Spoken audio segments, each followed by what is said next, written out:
Falcon fans, it is your boys Chase, Phillip, and Cody from Dirty Fanatics United. We are back with another episode number 43 of Dirty Fanatics United.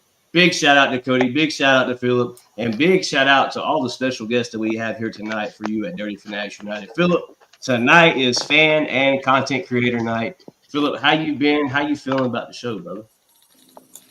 Well, I'm living, so that's a good thing. I've been good, couldn't be more blessed, and I'm feeling confident about the show. Ready to get down to it. Yes, sir. Phillip, shout out to you, man. Cody, how we doing, brother? How's your week been? What's been going on since we last talked on Dirty Fanatics United?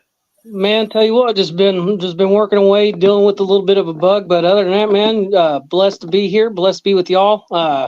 Definitely excited about today's show. Ready to talk more Falcon football with y'all. Yes, sir. We got a bunch of people here today to chat it up with. Real quick, headed to the chat.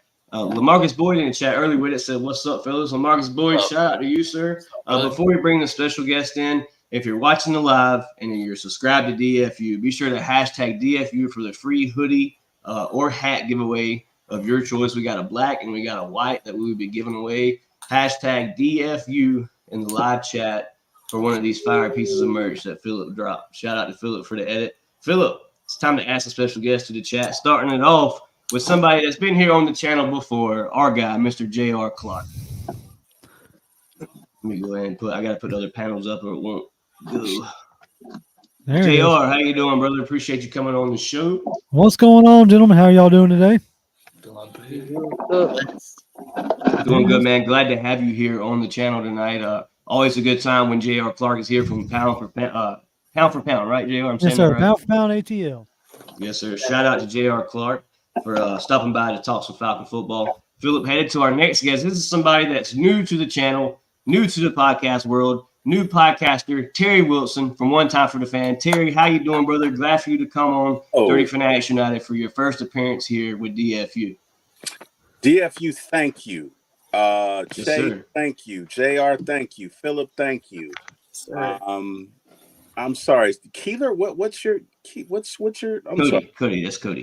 Cody. Okay, I'm sorry, Cody. I'm sorry.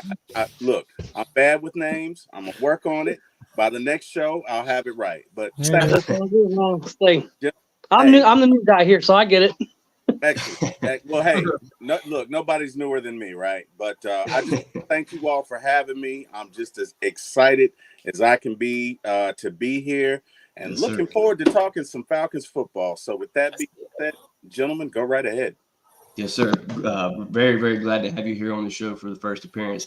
Coming on with the next first appearance, a guy that I've talked to plenty of times on numerous shows, Ricondo, a real Falcon fan. If you don't know, he's a diehard. Ricondo from his own page, Ricondo, a real Falcon fan. Check him out. Ricondo's in the building. Ricondo, how we doing, brother? What's going on, fellas? What's going on? I really glad to have you you here. Calling me in tonight. I've been out probably like the last 3 days because I was sick. So I did my first show yesterday, just trying to catch up, on the Raheem Morris press conference and things like that. So I've been itching to talk some more Falcons just all week long. So appreciate you guys for calling me in. Like I said, I love our community. It's growing, and the more talks like this, the bigger our fan base definitely can get. So. Yes, sir. Yes, sir. Mm-hmm. Definitely glad for you to stop by, Ricondo. We got a lot to talk about today, and it's definitely considering our head coach, Raheem Morris, his personnel, Zach Robinson, Jimmy Lake, new names here in Atlanta that I'm sure these viewers want to understand and get to know who these guys are. We got one more to add to the podcast here, somebody that I know very well, somebody that I appreciate 100%. Was just chatting it up with these guys about this particular person, Jack Spade from One Time for the Fan. Jack, how you doing, brother? Glad to have you here. He just glitched out. Jack glitched out. He will be back. Technical difficulties. StreamYard be acting weird sometimes. But man, we'll jump right on into it while we wait for Jack to get here. Our first subject, actually, here he is. Jack Spade from One Time for the Fan. Jack, how we doing, brother? You on the roof with the Wi-Fi signal or what? Yo, can y'all hear me? Am I good? Yeah, we can hear you. Yep. Can hear you. No, I got a phone call same time you had introduced me. I'm sorry, y'all, but hey, man, what's up to everybody, man? All the Falcon fans in the chat, all the content creators here. on the panel, man. What's up? What's up? Always What's up? ready to talk Falcons football. You guys know where I'm at with this. There it is. Yes, sir. Yes, sir. It's always a good time to have content creators here in the chat. And like I was just telling these guys, we got a lot to talk about today to inform these Falcon fans and other content creators here on YouTube that's tuning in. If you're new to the channel, hit that like. Be sure to drop a subscribe and please leave a comment on the live chat. Starting off from the top, man, with JR Clock. We'll work our way around the table.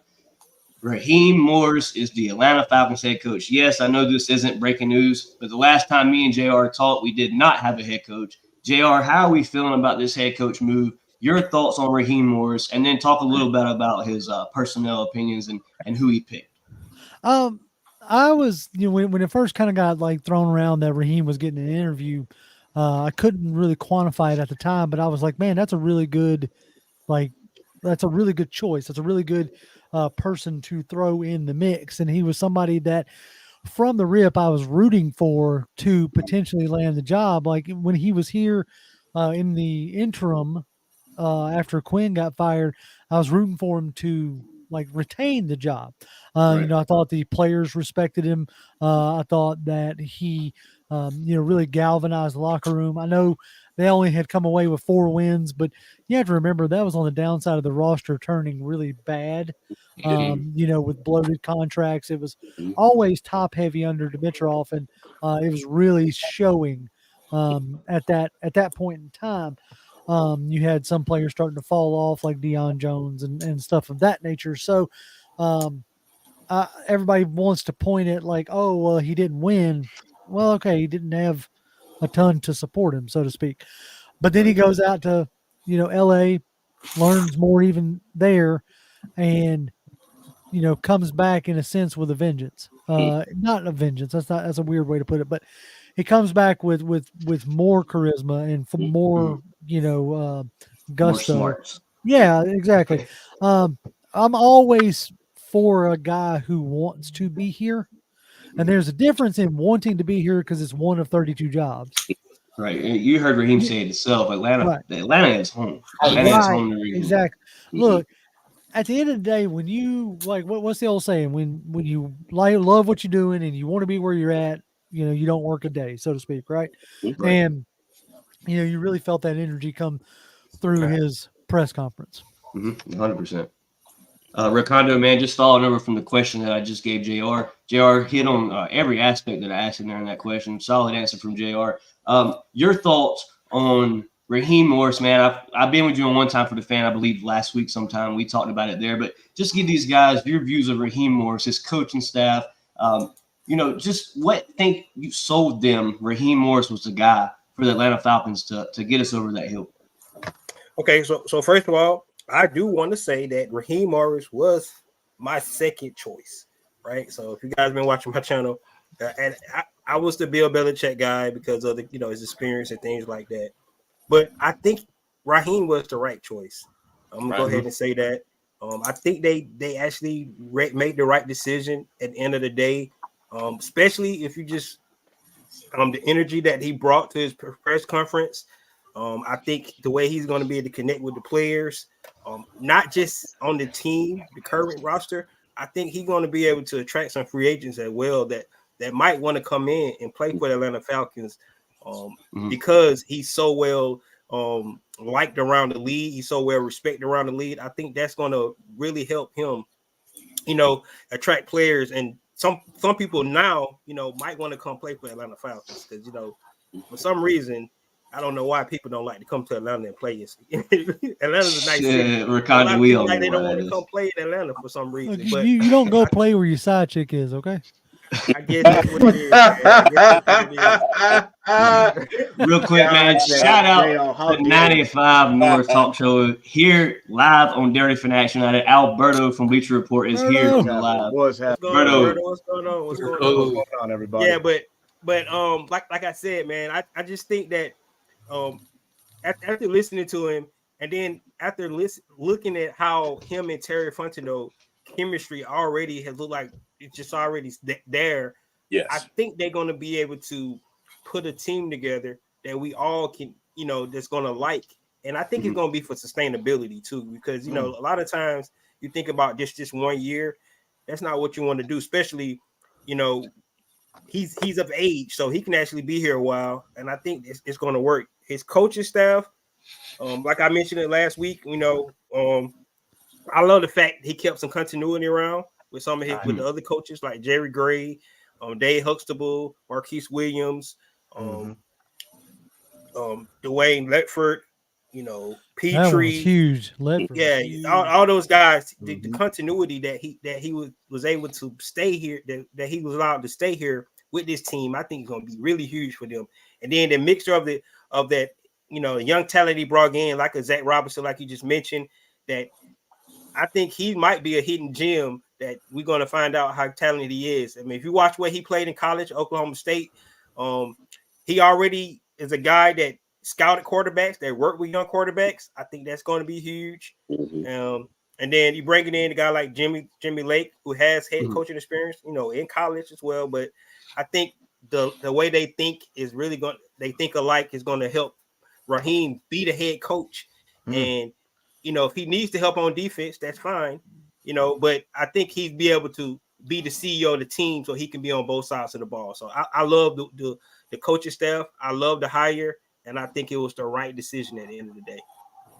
Philip, we're kind of very solid question or answers there on those questions. Appreciate your thoughts about Raheem Morris and his coaching staff. You made 100% on all your points. Philip, before we get to you about your thoughts on Raheem Morris, special guest in the chat or in the live, waiting in the lobby, Lieutenant Dan. Shout out to you, sir, for coming on Dirty Fanatics United, your first appearance here. Lieutenant Dan from Twitter X, huge following, Atlanta Falcon fan for sure. Lieutenant Dan, we appreciate you coming in, sir. Shout out to you. Absolutely, he tried to steal my mug the other day. He tried to steal my mug. Hand over the mug, sir. That's right. Right here. What's happening, bro? First class mail. I want that mug, dog. Got you, man. It's great to be here, guys. I really appreciate it. Thank you so much for letting me, come onto the show and come and talk some Falcons football with you guys.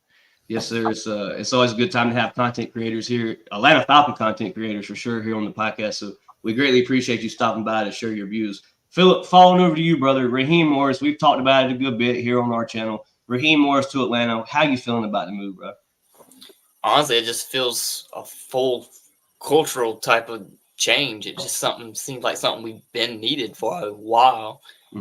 Players, obviously, like some are very excited about having him, expressing that it was the perfect time and what we needed to change. Yes. And, we've talked about it before. We kind of feel like it was the best choice of what we, all the candidates we had. It was the best choice, obviously. So I'm feeling pretty confident in it. Just hoping we get more into it, you know what I mean? It's all when you hire a new head coach. He's not a new head coach. He coached a while back when he was younger. I believe he's 31, 32 years old with the Buccaneers. A little bit of a rough patch, but like he said, he knows more now. So it's always a little bit of, will this work? Will this pan out? But I have faith in Raheem Morris. I believe it will. Like Ricondo and JR talked about, he's got players that would want to come over to Atlanta and play. He's a player coach. Cody, your thoughts on Raheem Morris in Atlanta, Zach Robinson, Jimmy Lake. How are you feeling about these Atlanta Falcons heading into 2024? Man, I'm kind of like Ricondo there. He wasn't my first choice. Bill Belichick was. But I'll tell you what, after listening to his press conference talking about Atlanta being home, like he said, there's a difference between wanting to be here because it's an NFL job and wanting to be here because you want to be in Atlanta. And he sold me on that big time. It seemed like that was his big thing was Atlanta is home. I wanted to be here. Atlanta is home. And so that told me that, not only does the guy want to be here, he is Atlanta. Right. He's just like us. He was talking about involvement with the fans and involvement with the community. And so it just tells me that the dude wants to be here. And the other thing that really stood out to me, he was talking about, that was my biggest reason wanting Bill Belichick was because that winning culture that, he brought to New England. That was one of the things that Raheem kept bringing up in his conference was the culture has to change. There has to be a winning culture set forth. And so, based off of that stuff, I'm all in with Coach Raw at this point. 100%. Like I say, wasn't my first choice, but now he's the right fit for Atlanta, for sure, without a doubt. Nice. Glad you're liking the pick there, Cody, with Raheem Morris as our head coach. Hoping it pans out, man. I hope Raheem Morris definitely pushes us over the hill. Terry, your thoughts on Raheem Morris, getting to you around the table of all these amazing content creators here in the chat. Terry, how are you feeling about Raheem Morris in Atlanta? Absolutely. Well, again, first and foremost, I'm humbled and appreciative to be here. Yes, sir. JR used the word galvanize, and that's what stuck out to me, right? Guys, we've all worked jobs where we have a manager and, and they're a manager and it's great, right? And the manager sits there and they talk and everyone listens and some people are thinking of other stuff and whatever.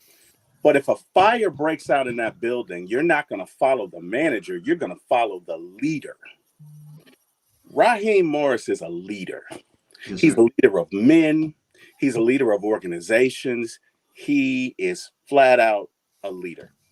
I think it's ironic that he comes back, being that he was here in the abyss of the Super Bowl, and hopefully he can help us to rise like a phoenix and go and get that Super Bowl. Right. I'm really excited about it. I'm excited. I like the way he handled himself in the press conference. Even the questions that threw at him, if you notice, he never got upset, right? Right. If it was a question that was uncomfortable or awkward, he used humor. And he had those folks eating from the palms of his hands. Yep. You had some Falcons coaches that wanted to stay over and requested to stay there and be with him because, again, he's a leader, right? People don't follow ideals anymore, not on a football team. They follow wins, but more importantly, they follow a leader. I think we have one. I think we not only have a leader, but we have a gentleman that knows how to build teams. He talked about installing pillars, certain fundamentals, and he talked about, and I don't know if you guys remember it, but he said a mentality before it became a reality. Did any of you guys see that? Yeah, that was big. Yeah, guys, I'm excited about it. I'm gonna go ahead and predict this year that we're gonna be in the playoffs. Ooh, man. I'm gonna say within the next 6 years, we win a Super Bowl. What? Man, I love it, man. Terry, I love. I like that. I like that, Me man. too, man. Goddamn. That's definitely the dream scenario for Atlanta, and I guarantee you, every one of us here on this podcast will be in the streets of Atlanta at the parade. So definitely can't wait for that day. Oh my Jack, God. from One Time for the Fan, brother, how are we feeling about Raheem Morris in Atlanta? I know we've talked about it a trillion of times, but let these fans know how we feel about it. Yeah, I mean, it feels good to be, in the parade during the Super Bowl. Is going to feel even better being on one of them buses. I can tell you that right now. But VIP Jack. Hey, no, I'm just saying, man. Raheem. You changing the flat? Hey, Shane's already starting up, man. I love it, man. Shout out to DFU.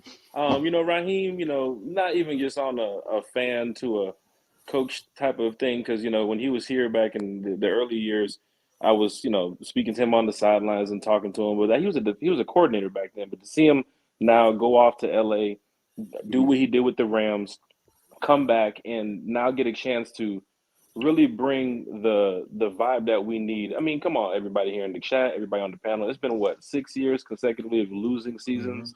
Like there has to be a turnaround. Like we have to turn this thing around. And believing in Arthur Blank's comments of what he said today, Raheem is the right fit for the job. He was the right choice.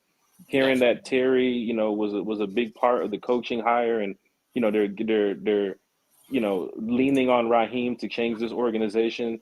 And he feels no pressure from it either. He kept calling Atlanta home. I think we mentioned it here a couple times on the channel. He kept calling Atlanta home. He makes you believe that he was from Atlanta. He is not from Atlanta. But he called Atlanta home because of what he believes was home to him when he was here back in the early years. And now he is here to lead the organization, to help with, the franchise move in the right direction.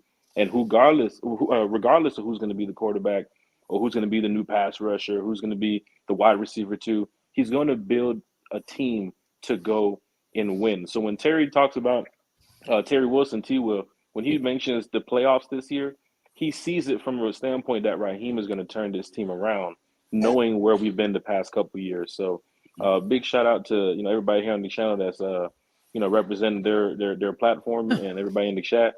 But Raheem is the guy that's going to lead this team in the right direction, especially this year and the following years to come. Yes, sir. Definitely, Awesome. definitely want Raheem to work out here in Atlanta.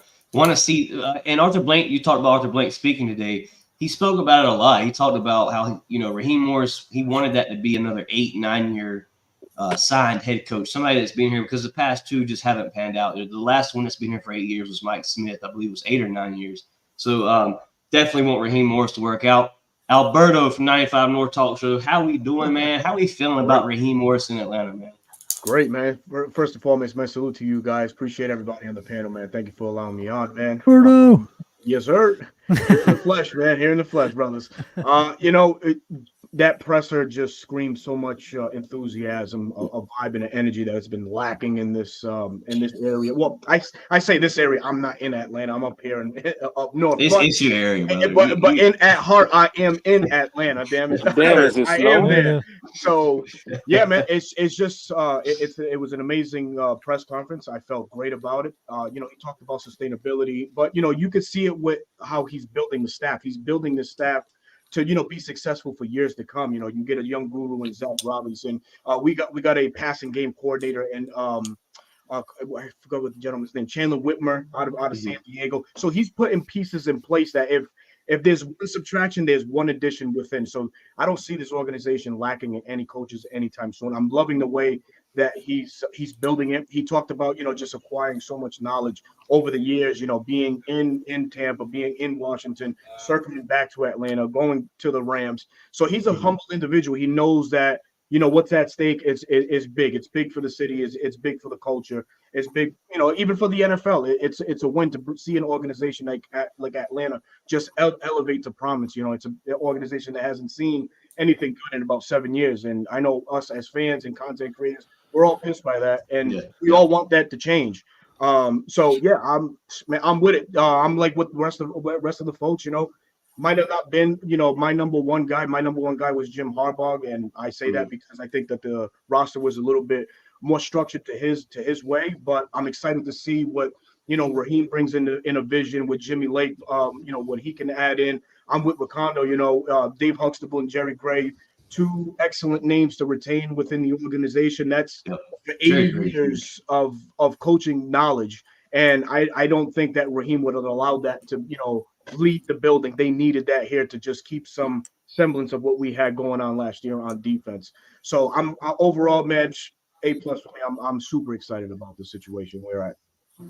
Nice. Headed over to Lieutenant Dan. Lieutenant Dan, man, again, thank you for coming by to talk your facts and your opinions about the Atlanta Falcons. Lieutenant Dan, I follow you a little bit on Twitter, look at what you post. How are you feeling about Raheem Morris in Atlanta? Was he your first pick? Was there other guys you were looking at? And how are you feeling about the Zach Robinson hire as your OC?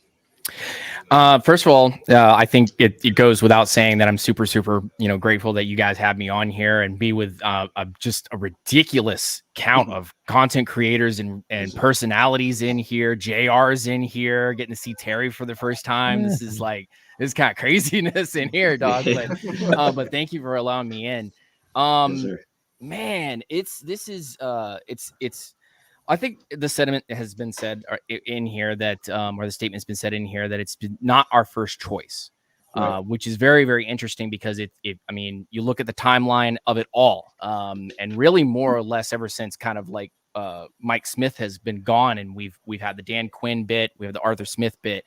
Yeah. The building of this franchise has always been quarterback and everything around it, just because of what we were able to land in 2008, and now here we are at this point, building everything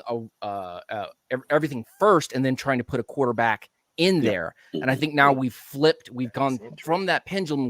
We've swung back the other way again, where the team is so well set in so many different key places that we don't have to reach for anything in specific or go after anything other than quarterback. Quarterback is the only answer currently at this point, where you're not necessarily in a corner, but this is the defining moment of a guy like a Terry Fontenot, just like a defining moment for a Thomas Dimitroff was getting Matt Ryan. Your quarterback is a defining moment of a GM and of a head coach's legacy, because that is what gains you the same respect and or power that, Bill Belichick was given by the Krafts. The Krafts didn't give them the power until 2 Super Bowls in, when he won it and said, okay, it's all you. to see an Arthur Blank say, no, I'm taking all of this under my wing. It's not that I don't want somebody to have all the power. It's I want everybody to prove their worth. Just like any of us who have jobs outside of this go, your boss isn't going to give you the keys to the store and tell you, all right, you're the closer now and you've got all these responsibilities. You have to gain that trust. You have to make those promotions. You have to follow the company code. And Raheem Morris having so much time, not only here in Atlanta with the current group, because there are still guys from that time period going to that Super Bowl, but also going elsewhere and coming with that experience to this current group and going, all we've got to do is set the main piece in play, especially with a guy like a Zach Robinson, who has not only worked with wide receivers and worked with quarterbacks, but also was able to help Matthew Stafford go to back-to-back 4,000-yard seasons, help Baker Mayfield on a 1-week training dip to go and help them win, actually being able to touch a little bit with Jared Goff, but in that time, be able to groom Cooper Kupp. I don't think we're in any space whatsoever to freak out about wide receiver, about quarterback, really about any defensive pieces. I know everybody in this entire chat right now and in this entire in this talk want a defensive end, a real true stud defensive end, a real true stud pass rusher. But if you look at what Terry Fontenot has done up to this point, and then what Raheem Morris has done outside of this organization, and looks like he's kind of bringing in here, they've built it. The defense was built. The offensive line was built. The weapons around it, no matter how many have left and are still currently with us, are built and tailored to us changing to whatever we need to be. You can't deny that a 34 defense or a 43 defense or what we currently have right now, it's doable. We have the pieces. Same thing offensively. We can go spread, guys. And Sean McVay wasn't specifically spread or specifically outside zone last season. They changed it. A lot of living personnel. So this is one other thing that I just want to say before I just kind of let it off is we as fans get stuck in the mold of saying that an offensive coordinator or a defensive coordinator, whatever they learned previously that they're going to bring in. Like I've heard on many podcasts, Raheem Morris is the Tampa 2 guy. Yeah. Right. And he ain't been that in years. And Zach Robinson is a Sean McVay guy. So obviously he's going to use spread. Who knows what that actually is going to specifically look like? And will that be more RPOs? Will that be more under center? Will that be more shotgun? Will that be more, will they instill an inside zone concept to what they're doing? So we've got a team that's built perfectly for whatever Zach Robinson, who, by the way, everybody in here knows, worked for PFF as their QB grader. Yes, he did. Their guy that did QB grading. He surely did. Yeah, that's right. And he's also the one who was immediately hired by the Rams and Sean McVay to come in to be what? Wide receivers coach, because he knew QBs and how those wide receivers should be acting. So this is just an exciting time to have an offensive mind like Zach Robinson, who, by the way, both of these guys are getting incredible praise from, Steelers head coaches, Ravens head coaches, San Francisco guys, being like, it's about time, like around the league, these two guys have given opportunity to do something incredible and important. So, man, I'm excited, man. It's going to be fun. Something else. Lieutenant Dan, man, solid points there. You actually lead me to my next question for J.R. Clark. I know you don't have a couple more minutes here on the panel. J.R. Clark, what is your opinions right now? I know they changed from day to day from last time we talked. We was talking about quarterback situation. What are your opinions on the quarterback? What route do we go, vet, draft, or rookie? If you were the GM, what would you do, and what do you think we will do? I would dabble in a have your cake and eat it too type situation. I would look to see if I couldn't get my hands on a Geno Smith, type quarterback, whether it be Geno Smith himself, potentially grabbing, if you think you can, pry Baker Mayfield out of Tampa Bay, looking less likely with their hire Liam Cohen, but if you can get me a mid-tier starter that can hold it down for a year or so, and then whether you want to draft a JJ McCarthy or draft a Spencer Rattler or somebody like that, who can then sit for a year. You've been hearing it now more from other guys like, Tom Brady had the big quote this week about the QB play in the league. You've heard things from Cam Newton and other guys. Unfortunately, in 2008, we broke the mold with Matt Ryan and Joe Flacco of QBs hitting the ground running. And since then, it's like, oh, snap, they can do that. No, now that's what we expect them to do. Well, now you're starting to see it circle around a little bit better, okay? Which is you get a situation like a Jordan Love up in Green Bay, right? You know, they drafted him and let him sit for 3 years rather. And it has turned out better, right? Now I wonder if the mold gets broken again because of a CJ Stroud, but you have both dichotomies with CJ and Bryce. Do you not think Bryce could have benefited from, you know, chilling on the bench for a little while? It definitely seemed to help Mahomes, as Mahomes was not highly regarded. So if I'm the GM, that's what I'm doing. I'm trying to get somebody who I feel like can hold it down for a half a season, a full season, and then turn it over to, you know, Young Buck in year 2 or the latter half of the year. But as far as like what we're talking about with Zach Robinson, something else to keep in mind this past couple years, you've heard the analytics that the Rams are using, which have helped them find guys like Cooper Kupp, guys like Puka Nacua. It makes me wonder who was the head of bringing in that analytics in. Feel like it was probably a Zach Robinson, right? You know, like that's kind of, you know, something to consider there. So like, don't get for the fans out there, don't get bent out of shape if we don't grab a Malik Neighbors or Jalen Polk, you know, whoever you think you might be super high on. You know, if we grab some guy that you ain't never heard of, you know, like a Luke McCaffrey out of Rice, might be a reason. You know what I'm saying? Yeah, it won't be too bad, right? Gerald Clark, I know you said you only had 30 minutes here on the show today. I appreciate you stopping by, man. Real quick before you head out, let these people know where they can find you. As always, y'all can follow me on Twitter. I'm at Grim1128. That's GRIMM1128. And then we're live every Tuesday at Pound for Pound ATL on YouTube. And, you know, as I always say, you know, keep your eye on the channel because I throw crap out there at random. But, you know, if you want a scheduled deal, we're on live Tuesdays, 7 p.m. Me and my coach, Jonathan. Hey, I appreciate y'all letting me jump on and run my mouth for a minute. Most of these guys in here over this offseason, I'm going to need to get y'all on our show from time to time. Doubt. So.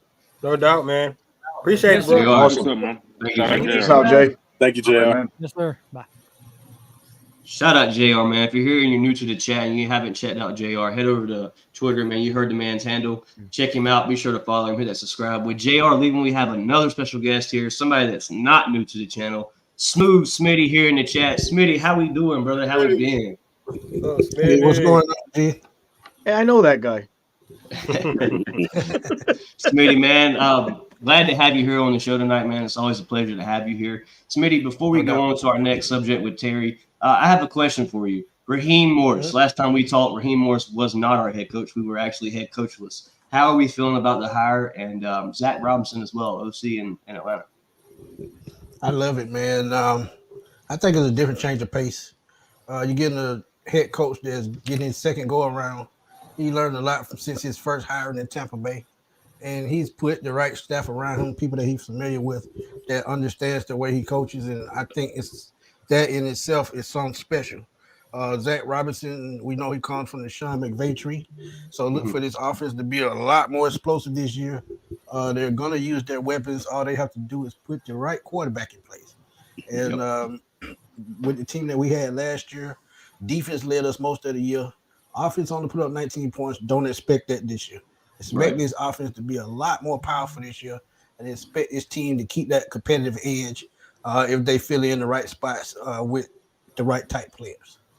Right, 100%. Shout out to Smooth Smitty, man. Once again, shout out to having you here on the show. Terry, you heard the conversation with JR. How are we feeling about the quarterback situation? What is your opinions on it? And what do you think is the best case scenario for the Atlanta Falcons?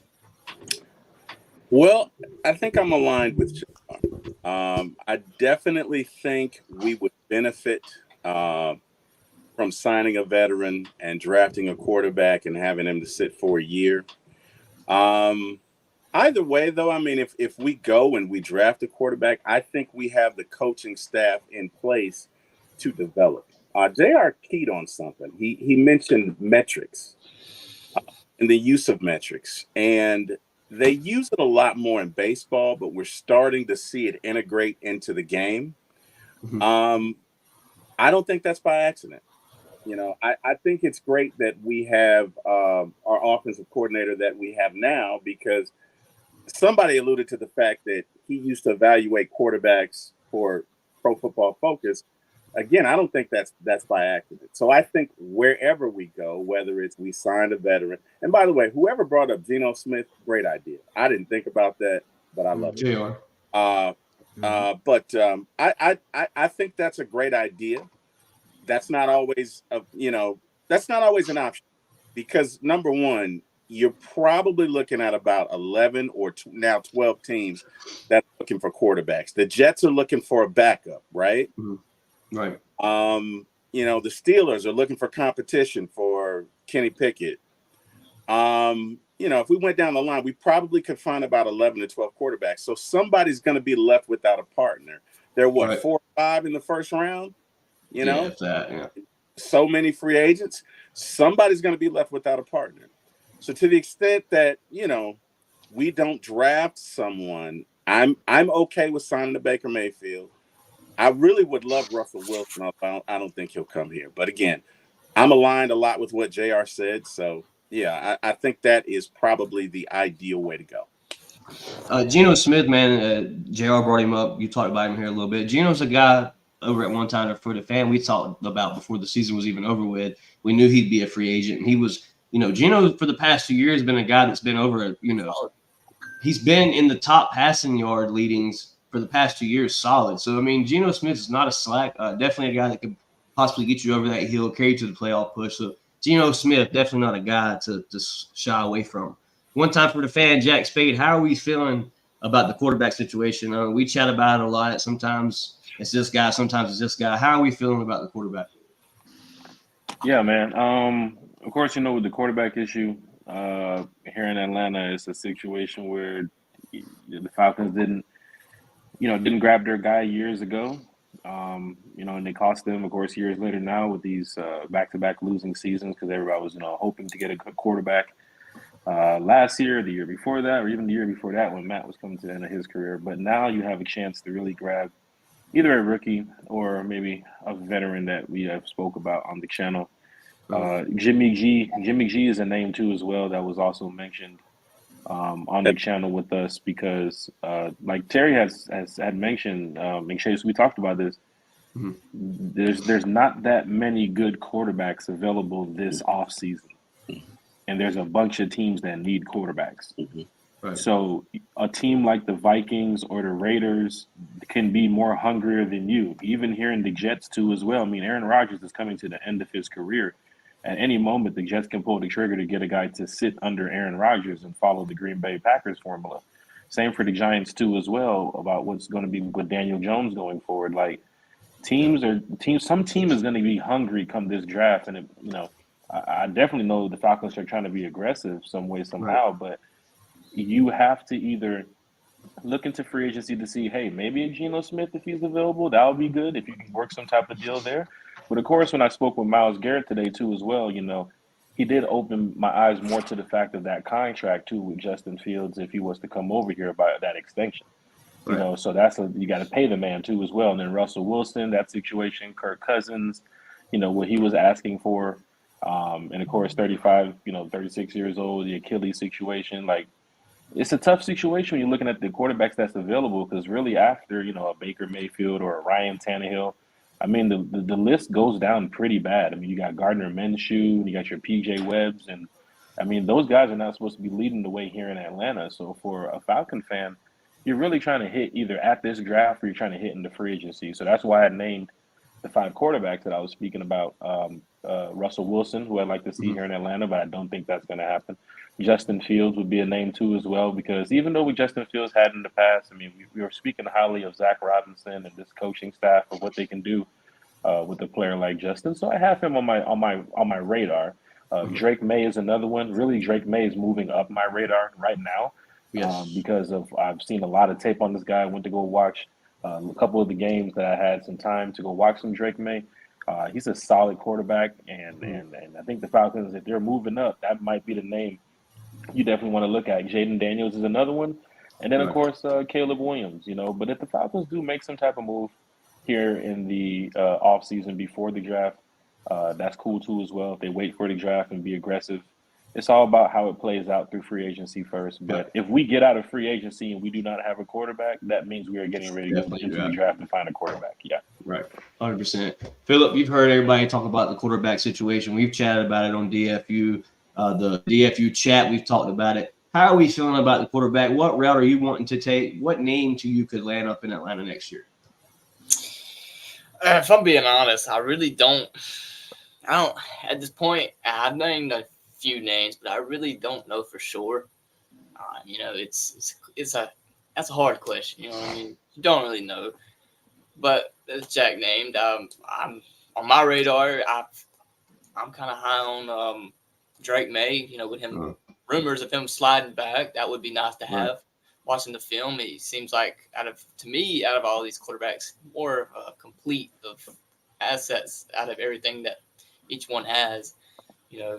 He has a quarterback design. Just go look at everything in Drake May, from height to build to size to weight to arm strength to move. He is a quarterback. Yeah. It just seems something more like what I feel like we've been wanting out of the past few years since Ryan. But right.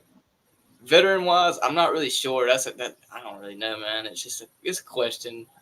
It's hard to talk about quarterback when that's the only thing you have to talk about right now. Free agency still hasn't hit. There's a lot of moves that can happen this offseason, and definitely DFU will be here to cover it. If you're new to the chat, man, please hit that subscribe button. We're at 285, I believe, right now. Trying to hit 300 before the end of the month.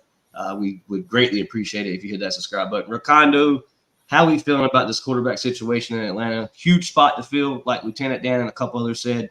It's really the only spot you have left to fill to get this team over the hump. How are we feeling? Who are we taking at helm for 2024? So I'm kind of on the same page with Philip right now. I thought I had an idea, but the more I think about it and I listen to, go back and listen to Arthur Blank, when they released Arthur Smith, then I listen to Raheem Morris, and then you think more and more as the offseason goes, I'm thinking more of a veteran quarterback, right. instead of a rookie. But I think Jack said it best. I think because of the need for quarterbacks around the league, there's a lot of teams that need quarterbacks, and they're not 100% sure that they got their franchise guy there. I think the Atlanta Falcons need to be aggressive in whatever decision they make, right? So if you're going to trade for a guy, you need to be aggressive in your trade. You need to, if he's your guy, you think he can be the guy for you, you need to make the right trade, right? You have to give up the assets to get him. If you think your quarterback is in the draft, you need to go out and move up to get him. I mean, I think they just need to be aggressive. I don't think you could try to sit back and wait and see, how this thing, pan out when everybody start to get their guys, and then you're like, okay, we'll just take what's left over, because if you do that, you're not going to get what you want. So because of the situation around the league, so I just think I know they got it. I think Arthur Blank said today that they haven't really got a plan in place. We can go all those different options, trade, draft, free agency, so many options they can go, but whatever decision they make, it needs to be aggressive.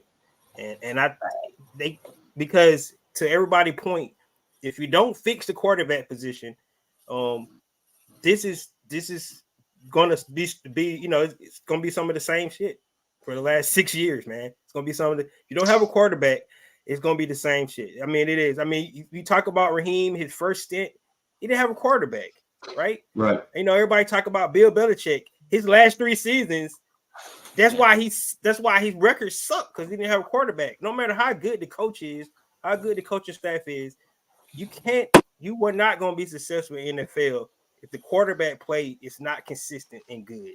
It's just 100%. That simple. You have to have a quarterback. So if they don't fix the quarterback position, that's why I said it's got to be aggressive. They need to be aggressive in their decision. And right now, I don't know what that decision is. If they think they need to go veteran, man, try to get the best veteran out there. Who you think the best veteran is? All right. Facts. If you want to go get a trade, go for the trade. And then if it's one of those guys in the draft, and if he's your guy and everybody convicted on it and say that's who we're going to get, go up and get him. I mean, Facts, 100%. If you're gonna go get a guy, you got to go get it, and you got to be aggressive, like you said. Cody, how are we feeling about the quarterback situation? We've chatted about it a good bit. Just real quick, how are you feeling? Who could end up in Atlanta? Well, this is, I mean, like he said, what our biggest problem since Matt Ryan has left this organization is quarterback. I don't want any more, Marcus Mariota's, experimenting with Desmond Ritters. I don't want a Justin Fields in here to be Desmond Ritter 2.0. Go get Russell Wilson. Go get me a quarterback that can win right now. And I'm talking, we need that veteran quarterback in here to start winning football games. I'm like y'all said, I'm tired of losing and always, next year, we'll go build through the draft this way. This team is getting to be complete. Like if you can even remotely build off of what we did on the defense this past year, and make the offense even 7 more points, on average, this team wins 5-6 games, and we're in the playoffs this year. We're not sitting here talking, we're talking, well, what happened in the playoffs? I think you've got to go out and get that veteran quarterback. I think Russell Wilson is probably the guy that you need to go after. Be aggressive. Let's do something aggressive for a change. Let's not sit back and wait and hope our guy falls to us, but at the same time, you got to be smart about it. Like, I know I've seen people talk about, the trade with Chicago to pick up Justin Fields. I don't need to be dropping $40 million, my best tight end, and future draft picks and all that stuff. Just go get Russell. We know he can win. He's a winner. He's won a Super Bowl before. Now, I want Russell Wilson from the Seattle Seahawks, not the Denver Broncos. Right. But if you can give me that Russell Wilson and you can get him here to Atlanta, there's no reason that we don't win this division by 4 or 5 games. Even if you get in that Denver Bronco Russell Wilson, that's a 3,000-yard, 26 touchdown, 9 interception Russell Wilson. Still a good quarterback. Yeah, the Broncos were bad. Russell Wilson was decent. The Broncos were bad. Yes. 100%. Russell Wilson in Atlanta, I could get behind it. There is some ties to rappers in Atlanta with the Russell situation, so that could not happen. But it also could very well happen. It's just according to how they look at this. Every day he goes to work, man. I understand it. 100%. But we're just talking about possibilities in Atlanta. And Russell Wilson is still at the very top of my list for a possibility in Atlanta. Berto, your thoughts about Russell Wilson, any quarterback here in Atlanta? Who are you feeling that could land in Atlanta, Berto? So, I'll say no to Russell Wilson, even though he had some great stats last year and stuff like that. I think 25 for 9. It's not a fit for him. There's a lot of distraction. I know me and Jack spoke about that the other day on his pod on one time. It's just a big circus media event that I know Atlanta probably doesn't want that noise around their facility, especially right now. My guy for me is Justin Fields, whether folks like it or not. There hasn't been one guy in the league that's been given a bad deck of cards more than Justin Fields. You talk about different OCs since he's been in the league. That's Justin. You talk about having bad coaching behind him. That's Justin. The way that this staff has been built, it's been built to elevate guys like a Justin Fields within the system. And there's one aspect that can come to life in Atlanta, and it's that RPO. And it will be very interesting to see how Zach Robinson can, if Justin is here, just bring him through that maturation process. And Justin is not he's not that old. He's 24, 25 years of age, just a year or two, older than some of the rookies that are coming out. So for me, the Falcons do have ammunition in this year's draft overall. We do have that extra third that could potentially be an extra second due to Calvin Ridley's situation. I say, hey, give him a second and let's get Justin Fields. I think some and not because it was said or anything like that, but there's some things that are said sometimes that shouldn't be said. I don't think that Kyle Pitts will be packaged in any way, shape, or form. None of these players will not. I think this would be compensation as such, draft pick for player, and that's it. So for me, it would be Justin Fields. If we wait for our guy, then look no further than Drake May. I think that's your prototypical pocket passer in this draft. He has the makeup, 6'4", 229 pounds, has a rocket arm. It reminds me a lot of what Justin Fields, Justin Herbert throws like. Also, I hate to bring up the name, but when he's spot on, Ryan Tannehill is a very accurate quarterback himself, and so is Justin Herbert. The guy, can beat you with his arm, and don't forget, he can beat you with his legs too. But he doesn't rely on that as much. He's more refined pocket passer than anything else. So Drake May would be my guy in the draft. But if we wanted to go get our guy, let's go get Justin Fields from Chicago. 100%, man. Shout out to Alberto, man, giving his facts about the quarterback situation. Lieutenant Dan, popular subject on Twitter. Who is going to be the Atlanta Falcons quarterback for the next season? Who you got, boss? How deep do you want me to go down the rabbit hole? You can go deep. You can really go deep. Okay. The Falcons have $20 million in actual physical cap that they can utilize at this particular point in time. $25 million technically with the 51 rule. Kirk Cousins is coming off of a ACL injury, and I don't care how much dancing he does on the Super Bowl pre-show. You need to be able to go on the field and be able to go put that out, and also give him a new contract. That's the same thing with Russell Wilson with poor play, and this is the NFL, and it's all about that that Janet Jackson, what have you done for me lately type deal. So if you haven't done much for me lately, then you're not regarded as much of anything. So that leaves you left with Ryan Tannehill.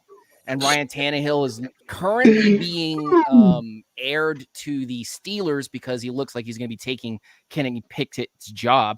I think JR alluded to it originally, but Baker's pretty much ready to sign a contract with Tampa, so that's off the board as well. So the only other thing that every other team currently right now has to kind of weigh is how much smoke are the Bears putting up everybody's behinds about Justin Fields and how they want to move away from Justin Fields, because everybody could just force them to live with Justin Fields and have to take Caleb Williams. Yep. So, I mean, everybody can play that game. Every GM is out there. They already know that the Bears have lost out on the opportunity to get a first-round pick for Justin. So there's no possibility that it costs that much. And now we're hearing currently that the Bears are even fielding not only second-round picks, but also third-round picks as a potential to get rid of Justin. So we understand that we'd have to pay for Justin in that same vein. Again, I will repeat, the Falcons have $20 million in current cap space for 2024, 25 with a 51 rule if we signed the 51 players onto those contracts. The one thing that I want to kind of put into everybody's mind, because of course we're going deep down the rabbit hole here. So I want to put into everybody's mind that the only way that Caleb McGarry's contract can be negotiated, moved, and or physically changed is via trade. And that trade actually ends up giving you, I think, roughly somewhere around $8 to $12 million in total on a trade to another team. We eat about $2 to $4 million in dead cap, meaning we owe that money to him regardless. It will come off of our cap originally. It will not be moved. 2.8. And then everything else will end up going into the Falcons cash bank here. And so I asked this question: do you want to take a chance on any one of these veterans that are currently available? And I think I've pretty much listed all the free agents that you will have available, and the contracts that most likely will all ask for is in that same range of what you'll be having to pay Justin Fields plus picks if you go and try to get Justin Fields. Right. Do you go after somebody like that and pay the mega bucks that you will have to restructure Grady Jarrett's contract, Jake Matthews' contract, Jesse Bates' contract, just to talk about the big three that currently have the most cap number? You will have to renegotiate those contracts and change those contracts, push money down the years on these contracts in order to afford a veteran quarterback. Now we don't have the money for it. You could pay Kirk a small fee this year and then next year, but again, questions, knees, Are they actually going to be able to keep up? Are you trying to win now and have no backup plan for the future? Which brings up another whole thing about Bill Belichick and why didn't we hire Bill Belichick? A win now situation. Could have gotten Kirk in here. So this, to me, signals that this team, and I highly, highly, highly stand against Keeler here. I'm not saying that he's wrong, but I stand against this fact point that the Falcons look like right now from NFL scouts at the Senior Bowl and at the East-West Shrine game have reported that they are the one team that is being the most aggressive in quarterback conversation and quarterback basically just scouting. They are currently looking to be the one team that is PFF has already said it. The Athletic has already said it. They are ahead of the game right now in scouting these QBs and looking to be aggressive in the draft. But the Falcons have one problem, which is they need to figure out what Jacksonville's going to do with Calvin Ridley. Is that a third round pick for us, or is that a second round pick for us? Right. And then we can have a conversation about quarterbacks. Because if you have that extra second round pick for the ammunition, guess what? You could get to 5 if Drake May falls. Everybody in here has been hearing that rumor. You could package a second, Caleb McGarry, and a first round pick plus a second next year, or a first next year because of the QB tax. We know about that. You know, they know you're coming for a QB, so they're going to make you pay more. Go up there and go get Jaden Daniels, because nobody wants to say that in this current group right now. Nobody wants to say Jaden Daniels because it's too much of a dream. It's too much of a dream. Would be Michael Vick. Yeah. It would be Michael Vick. He's on my list now. He's on my top 5. So, and I'm not saying that nobody's saying that he's not good. I'm saying that nobody wants to say it because it comes off your lips, and then you're like, the dream. Oh my gosh, it couldn't be any better. No, that is right. Nobody here is going to say that we're going to trade up to 1 for Caleb. We know that. Yeah, that's just is what it is. And current rumors right now are that Washington is looking to trade up to 1. And that Chicago will go down to 2 and take Marvin Harrison Jr. at 2. So if you're a draft guy like me, someone who studies the draft all the time, that studies the combine, that's out here just looking at the college players during the season, and what happens during the season with the team is just the script, the things that go on. What, we just try to enjoy it and try not to get too deep in that, but look at the player development side of it. This team right here, the only reason why Raheem Morris and Zach Robinson, QB development guy, would be here for this job, to take this job and then report to Arthur Blank specifically, is because we're about to restart the whole game, boys. And we're about to go get our Matt Ryan, Michael Vick. So I highly suggest you guys prepare for the evolution of Drake May and what kind of quarterback that is. The Jaden Daniels conversation, when somebody brought up RPOs in here, I said it earlier, there's a possibility that Zach Robinson ends up coming in here and goes, well, what if we do add the RPO game here with Bijan Robinson? And then I got Kyle Pitts running over the center, and it could be Drake London going down the field, grabbing me my yards, maybe you could get away with getting your second round picks if the Jags do end up getting Calvin Ridley. Maybe you take both those second round picks, go back into the first round, get Brian Thompson Jr. From LSU, and pair him with Jaden Daniels. But that's the pipe dream, y'all. That's a dream team. But you're talking about, there it is. This is the Falcons timeline.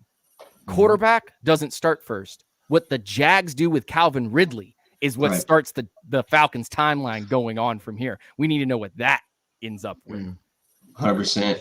A lot of solid points here on the panel. Smooth Smitty, real quick, give me your opinions on the quarterback. Who do you think is going to be the next quarterback in Atlanta? Or just in opinion, what would you do if you're the GM? My boy Berto can vouch for this. I've been talking about Drake May for about 3 or 4 months. But I'm going to just keep it real, man. I double dip in the quarterback position. I go out and get a veteran, try to pay him, and then still move up in the draft and get one of the top quarterbacks, whether it's Drake May or Geno. Jaden Daniels. Geno, I could look at Geno, but I said double dip at the quarterback position and then just take whatever the rest of the draft. Because at the end of the day, you can't make it without a quarterback. Still have free agency to fill holes, so I think they can do that. And I still think it's about 5 players that are going to be cap casualty, so I think that adds about another 8 to 10 million in cap space. But double dipping at the quarterback position definitely going to be my take and the route I would take, because after you threw at that vet for that 1 or 2 years, then whether it's Drake May or one of these other young quarterbacks, see what they got at that point, then you in the clear. And if that doesn't work out, by that time, Arch Manning will be coming out. So double dip at the quarterback position. Yes, sir, man. I heard it here at Dirty Fanatics United. All of our takes on the quarterbacks. Question for Go Smitty ahead. though, isn't it, or for everybody in the panel? It seems like with the way that these teams need a quarterback right now, some of these quarterbacks look like they're coming into play now. I don't know about the sitting a couple years. Like Drake May looks like he's day one starter from the way I'm looking at it. So I just want to ask around the panel: do you guys believe these quarters are day one guys, or do you guys believe they can sit a couple years? Because I believe a quarterback in the top 5 wants to go. He wants to play week 1. I believe out of your top 3 that you're going to say are day one starters is going to be Caleb Williams, Drake May, Jaden Daniels, and I believe that's your 3 starters to start. I think anybody behind that could sit here. Yeah, y'all start. I agree. I agree. But what about the I thoughts agree. about JJ McCarthy even moving up? They're talking about him sliding up past Penix. Is he a day one guy? Oh my God. Bottom of the first. I can see bottom of the first for him. Maybe. Lieutenant, your thought? So I can tell you. Oh, go ahead. I was just gonna say we haven't gotten to the combine yet. That's the worst part about this is that JJ McCarthy may go to the combine, and even though we haven't seen him throw much at Michigan, he may go out there and impress the scouts, and he may be that Tom Brady type. Now he has the legs to do it, but I don't want to take up too much time. I just want to say that Michael Penix Jr. to the Falcons. Everybody's current thoughts on that. I don't want to derail anything, but nope. We had to replace the right tackle. Right, to be able to play him. You have we don't have a sturdy one either, so yeah, we'd have to have a new right tackle because that's the new blind side, right? Yeah, it ain't going to be Caleb McGarry. It ain't going to be him. So that probably writes that off, right? I don't. Maybe Tyler Guyton out of Oklahoma would be the best right tackle, maybe, but I don't know. It's too early to tell right now with that one. It ain't Bo Nix. I don't. It ain't Bo Nix. Yeah, you're damn right about that. I don't like Penix first round. I mean, maybe if you trade back, but I'm not spending a top 10, not even a top 15 pick on Penix. I mean, great. Look, he can throw it, he can spin it, but he still has got to set his feet. He looked awful in that game against competition. He set his feet, he threw off his back foot, and he has a small frame. And to the gentleman's point, the tackle on that side is a run blocker. He's not really a pass blocker. So Penix has 2 shoulder injuries, from my understanding. You add all of that, it's a no for me. Me too. Yeah. Ricondo, I know you wanted to say something. Ricondo, I want to say something. Lieutenant Dan was talking about the combine, and it's going to start getting really interesting because once that combine hits, I mean, you guys remember Trayvon Walker, right? Right. Number 1 overall. And how the combine got him to number 1. I mean, if you watch him play in Georgia, he didn't do a whole lot, right? And then everybody said it was because how they played him, but he was a combine hero pretty much. He did everything, and they looked at the ceiling of him, and then he ended up going number 1. Look at Zach Wilson. Zach Wilson, his pro days, his combines, and all that, and he shot up the board. So. Look at the kid from last year from Florida. He did the same thing, went to the combine. And so, to his point, these quarterbacks going to go to the combine. Some of them are going to shoot up the draft boards, and somebody's going to make a mistake and draft one of these kids higher than they should go. So, that we have to be cautious of that. And that's why I like a guy like Zach Robinson on our roster because he has looked at quarterbacks. He trained quarterbacks. He scouted them, so he can definitely, give us an idea. And if you go back and look at, I think PFF actually had a podcast where they were saying that some of the quarterbacks that he said that wasn't going to be good, they didn't want to call the quarterbacks names, but he hit it right on the nail. Yeah, he pretty much hit it right on the nail that they weren't going to be good in NFL. He didn't want to call their names out and stuff like that, but. Just think about it. These guys gonna shoot up, and it's going to be interesting to see. Like JJ McCarthy, we haven't heard a whole lot about him, and now we're starting to hear it. So before we get to the next point, go ahead, Terry. Go ahead. Yeah, I wonder if Zach uses metrics. I have a feeling he does. I'm sure he does. And that's a good thing because, to your point, Ricondo, there are combine heroes. Right.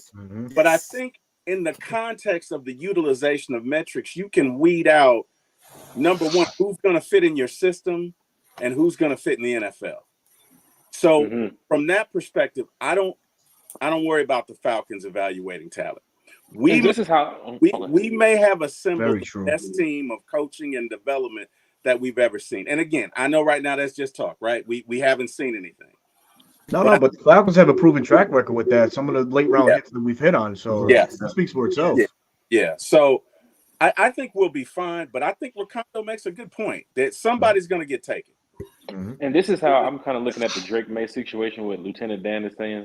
Because you look at the Russell Wilson situation, and it's like, that's kind of going to be tough to deal with. You look at the Justin Fields situation, and you kind of getting your minds around, if the Chicago keeps him or we're not going to be able to get him, it's tough to deal with. And the teams that need quarterbacks, that's why the draft might be your really best shot at getting your quarterback. And then the talks of, Jaden Daniels might be, of course, a 1-2 guy or top 3 guy, and then Drake May might slip back.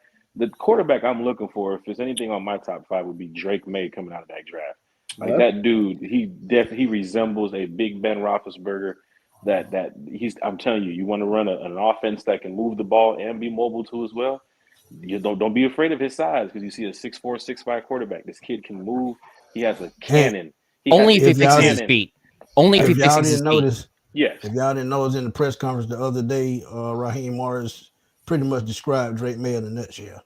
Pretty much. Because he talked about Matt Ryan. He talked about that's the best over the middle thrower, right? Yeah. That's the guy that has the highest stats of all of the current quarterbacks right now in completion percentage, lowest turnover percentage, highest percentage of balls that are catchable by wide receivers or led to wide receivers. But the biggest issue with him is his feet. He's got happy feet, and he's got to learn how to get that down. That's the same thing with Jaden Daniels, which is the pocket presence. It's not necessarily accuracy. You can disprove that with just a few moments of tape. It's pocket presence. So if Zach Robinson comes out here and goes, "Hey guys, we're out here. We're like, that's how he sounds. We really like our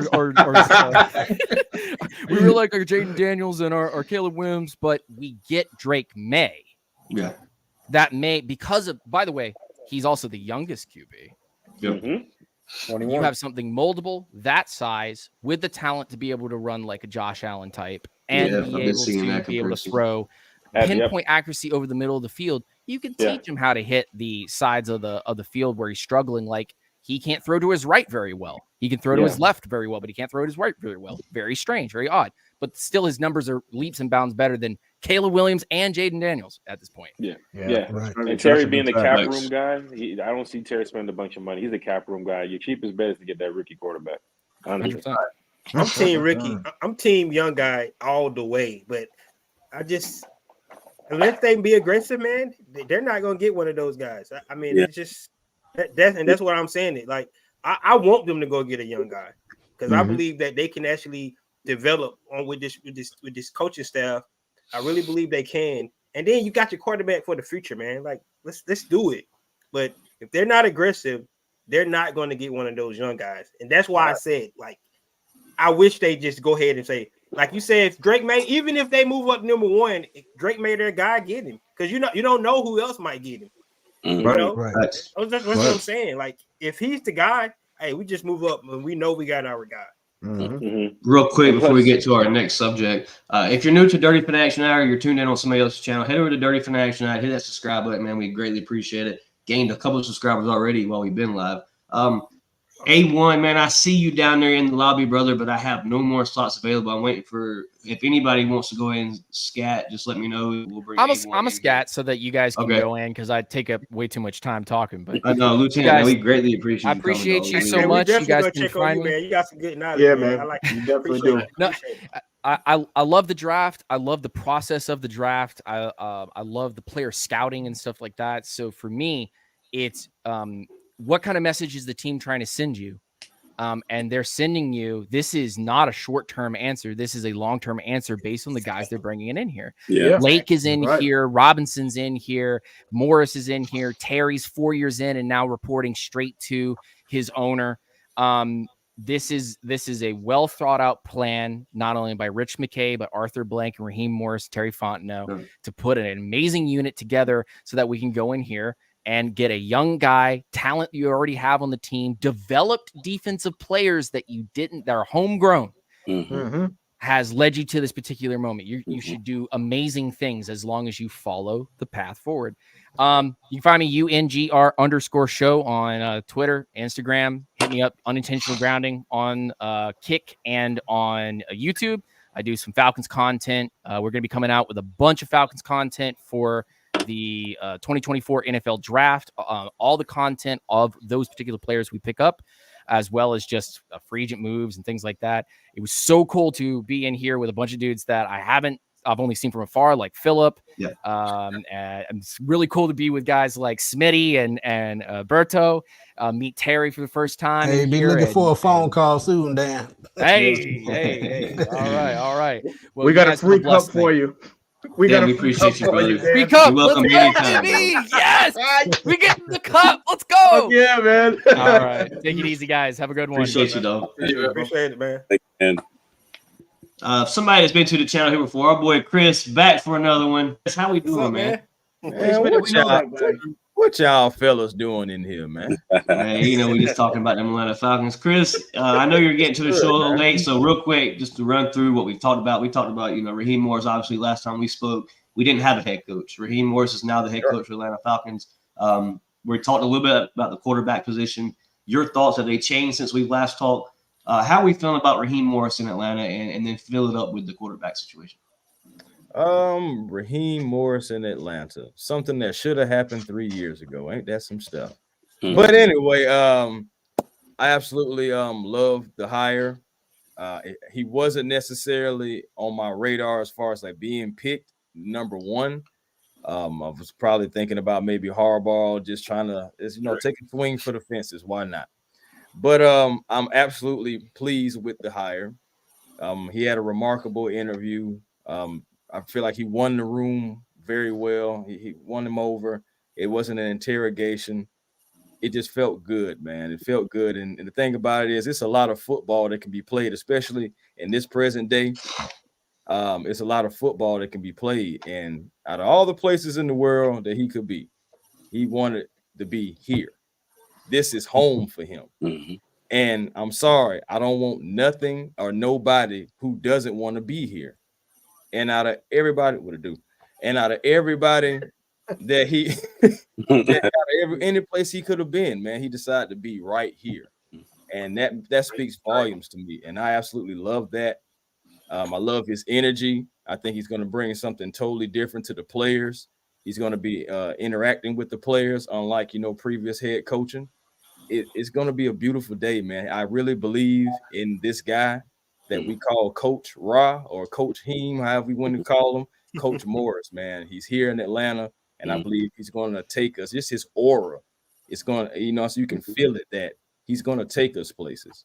I'm not saying we're going to go to the Super Bowl this year, but I would love to. But at the same time, I believe in a season or two, man. Yeah. This energy. Because you got to remember, guys, the guys were surrounding him and rallying behind him when he was an interim coach. So this ain't nothing new. Mm-hmm. These guys that's on the team now are going to love him. I enjoyed what Lieutenant Dan was saying before he exited because he's making all the sense in the world. Man, Lieutenant Dan with the facts all we night.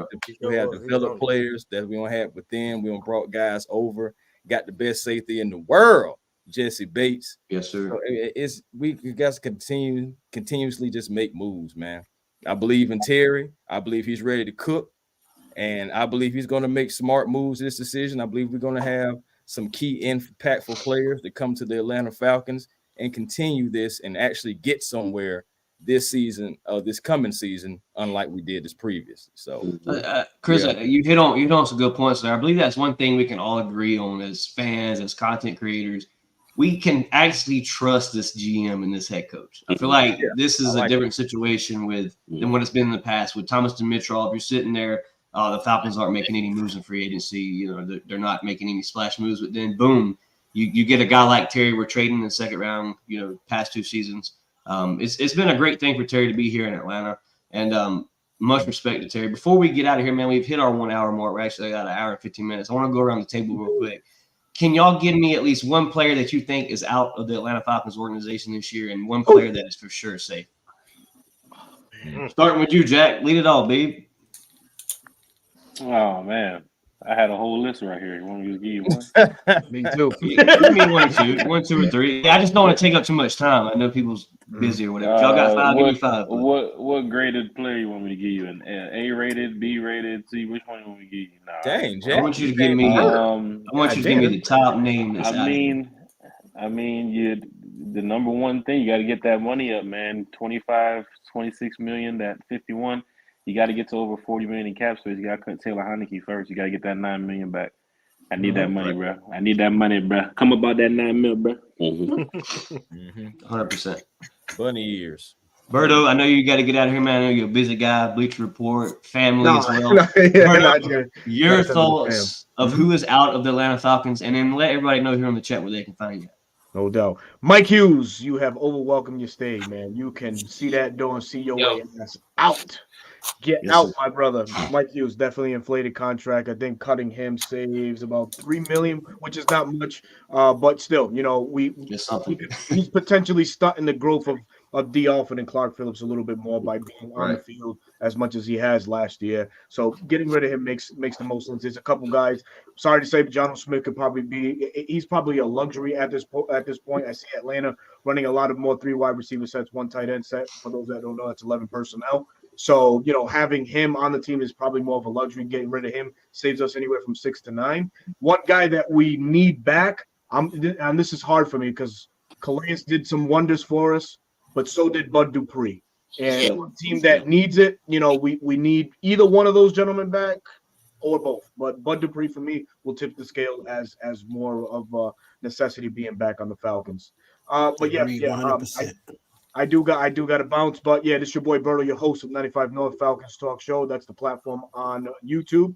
On Twitter, I'm under RI Falcons, and I'll be on Bleacher Report on Wednesday, you know, dicing up something for this Falcons community to, you know, relish on. So look out for me then. And yeah, so shout out to you, Chase Phillip. And the new man, what's his name? I'm sorry, man. I didn't catch your name. Cody. Yes, sir. Pleasure to meet you, my friend. You know, continue doing your thing, man. Hopefully, everybody that comes across this, man, Dirty Fanatics United with they like subscription and, you know, get their stuff out there, man. Appreciate the time. Berto, thank you, brother. Always a pleasure. Likewise, guys. Take care, everybody. Philip, that ball. Heading over to you, brother. Your thoughts. Who is gone? Who is a major player in the Atlanta Falcons organization that is out of here? A player me and you are familiar with every time we go to a game. That is Richie. Richie is gone. Richie is gone. He's getting outshined by the young man. Helm's doing the thing, bro. You know, we've seen it many times, especially at the end of the year. He's been doing his thing, doing, you know, just outstanding. Something we finished the year off, I believe, with 3 starts. You are 100% correct there. Your young guys are getting playing time. Richie.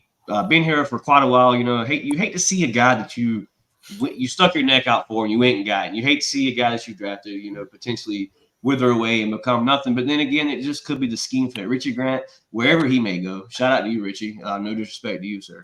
Smitty, your thoughts on who could be out of Atlanta? Ooh, I got so many. Boy. I got a whole page, but I'm gonna go Caleb McGarry, man. He took a backslide real bad last year, man, and he's still having the same problems with pass protection, feet like cinder blocks. But if you can get off that contract, this is one thing that I want y'all to look out for in the draft. Number 8 could be an offensive lineman. The reason why: Jake Matthews long in the tooth. Caleb McGarry can't stay upright, and I think Bergeron is going to stay at guard. So I had Bergeron pitched at left tackle when Matthews retired, but I think the way he played his rookie season at guard, I think that's the best place for him. But McGarry, if you can get off that contract, I don't care if you get a 6th or a 7th round pick, get off of it, get the money back. And one person I would like to see come back is did a pretty good job before he got hurt. And that's Jeff Okudah. Jeff. First 6 games, he was unstoppable. He looked like the Jeff Okudah at Ohio State. But when that injury kicked in and he came back too early, you know, just flew out the window. But I think with Jerry Gray here, I think Jeff Okudah can get back to that level he played at the first 6 games. Can you get him for a friendly contract? That I don't know. But if they can for 2 to 3 years, I'm definitely doing it. twice on Sunday. But those would be my two guys. 100%. Ricardo, I know you got some players that you are thinking is out of the door. Ricardo, who you got, brother? So I'm finna say an unpopular name here. I think CP is going to be gone. That's not unpopular, brother. I agree. Yeah. I think that's without a doubt. Probably.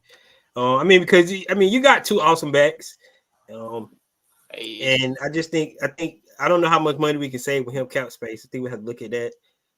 But I think Cordell Patterson definitely be a guy. You guys already said Richie Grant. He can't cover a cold, man. Lorenzo Carter might be gone just because of the cap savings.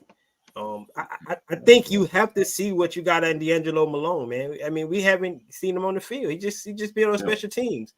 Drafting him in the third round, like new DC now, maybe new little schemes. Maybe we can get D'Angelo Malone in production. That is a guy you drafted that I had high hopes for sure. Yeah, I mean, we just ain't seen him play. We don't know what he can do. So, but yeah, I think CP is a guy that's definitely gonna be gone. And then somebody that I need to stay here on this team is Nate Landman. I think somebody throw his name somebody out there. threw the piece up to Nate Landman, man. He was solid this year. Wow, yeah, really? Nate Landman is that guy. Like, and I think you have to put him on the field. I mean, I want Troy Anderson on the field as well because I think he probably their best cover linebacker. They got one thing Raheem Morris said about defining their roles. Caden Ellis is a blitzing linebacker. That's what he does well. He gets after the quarterback. So, but Troy Anderson is more of a cover guy, and because his athletic ability. But Nate Landman, man, is a thumper, man. He come downhill. That guy fill those holes. He played outstanding this year. So that's the guy that I would definitely want to come back to the team. Nate is him. Cody, you've heard around the table, man. You heard players that are out of Atlanta. Cody, you're a big Falcon fan. Who are you looking at to leave Atlanta so we can get a little extra cash? Man, can Desmond Ritter get out? Is that shit? You ain't saving no money with him, man. I won't take no cheap shots at Des. Man, this one's kind of tough for me. I was looking at some of our free agents, but Logan Wood's side, I think his time's done here in Atlanta. I don't think he saves us a whole lot of money, but we're about to bring in a brand new quarterback, taking up space. The other guy that I also was thinking, Pruitt, the tight end. I mean, I don't know how many more tight ends we could possibly have on this roster. We should get up and go. 7. Gotta say, Kyle needs more targets, anyways. You can only get one guy the ball one time at a time. We're gonna end up on the Steelers.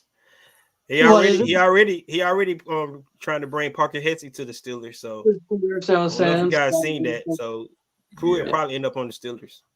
So any other names you got there, Cody? No, I would say, but I agree. I think Nate Landman is the guy. I had Calais Campbell, Jeff Kuda, Bud Dupree, Trey Flowers, and Nate Landman staying. Especially Nate there. Man, if you didn't see 55, Caden Ellis in the picture coming downhill, 50, I think he was 53, right next to him. Just popping people.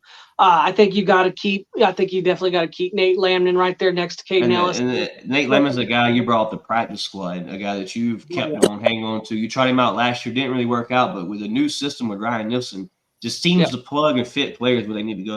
That's one thing as a Falcon fan I really hope carries over to this Jimmy Lake defense. I don't want to lose that step we had on defense. Man, this year we played some good ball on the defense side of things. Terry, your thoughts about who could be out of Atlanta? Give me a big name, somebody we didn't expect. Oh, I don't know about a big name, but I'm going to say Van Jefferson is gone. Suffice to say out. Maybe Scotty Miller. I don't know. He can run, but he may not come back. Somebody I'd like to see back who played well and came in for injured defensive lineman is Kentavious Street before he got. I'd like to see him back. He played great ball. Yeah, definitely bringing him on when Grady went out. That was a big plus there. And then when Street went down, it was really rough there for the run game, and we was getting ran on pretty badly when we got banged up there towards the end. Yeah. Chris, your thoughts about who could be out at Atlanta, and maybe give me a couple you think safe. Okay. And I know I still got to do that quarterback thing too. All right. So as far as like going, Taylor Heineke. Yeah. Definitely Taylor Heineke was first for me. Just like what Jack was saying. I need you to come up off that cash. And no, I do. I'm sorry. Jonnu Smith. Smith. I honestly feel like if you don't cut him, I feel like you should at least try to see if you can get a trade for him because he did have a productive year, and you should try to see if you can capitalize on that to try to see if you can get somebody to, at least give you a draft pick for him or something. If not, so he can rock. That tight end room is filled. Like Cody was saying, Kyle Pitts needs more targets. One way to ensure that is to get rid of the guy that was pretty much in his way. Let me see next. Man, talking about going Richie Grant. Definitely Richie Grant. I don't expect him to be back. I know he's still on a rookie deal, Right. but no, he doesn't do anything for me. As far as staying, I think they do end up bringing back Okuda, but hopefully it's on a friendly deal. Hopefully. Other than that, I don't see them signing him for big money, but I would like to have Okuda back because just like Smitty was saying, honestly, and I'm going to dare to say, he was playing better ball than AJ Terrell when he was healthy. He was playing. He was balling. Yeah, so with that being said, if we can get a healthy Jeff Okuda, I'm all for it. Yeah, right. I know that's just the question, so that's where I don't want to give him a big contract because of that. Nate Landman, of course. I'm definitely for Nate Landman 1,000%. Yeah.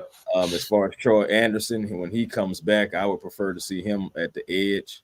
Speed let him use his speed because speed kills. And then also, I believe he still has, some mechanics up top to still, kind of read the quarterback because he used to be that. So I feel like he'll give him like an inside advantage as well. So that's going to be a good thing as well too. Trying to think about it. Anybody else I want to go? I want to say Caleb McGarry, but it's like if you do that, then you definitely have to draft another spot. Yeah, you definitely have to draft him if you let him go, and then it's like fair form of fashion. I believe this is his last year if he does stay, but you should try to see if you can get off of Caleb. Yeah, I agree with that. Storm Norton was serviceable. And you go get you another guy who can back him or partially leapfrog him. I mean, it's free agency out there. We'll have options. We have options.